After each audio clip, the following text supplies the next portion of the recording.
Hi everyone, welcome back to this channel. So on today's tutorial, I'm gonna show you how to quickly understand the VLOOKUP formulas in Google Sheets. So the VLOOKUPs here can be used if you want to extract the data from other tables like this.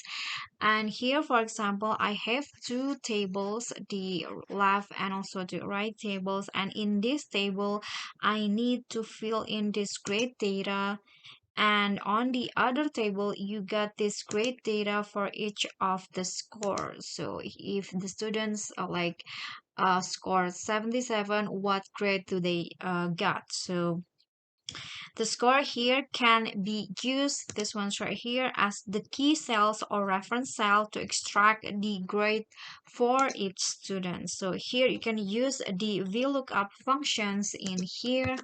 So I'm going to just write VLOOKUP, and then the search key is this data, the scores. As I said, the scores can be used as the key cells or reference cells. So here, and then comma, and the range here is this table, the table, and then you can click on F4 to lock the cells, and then after that, comma. So here the index is 2 because the data is in this column, the second column, and then comma. Here is sorted, just click on 1, and after that close with parentheses and click on enter. And here you can just click on this to autofill the rest of the data.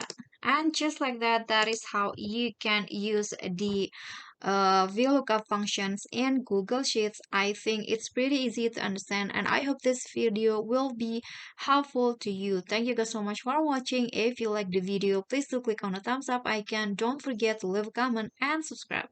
I'll see you all in the next tutorial. Thank you guys.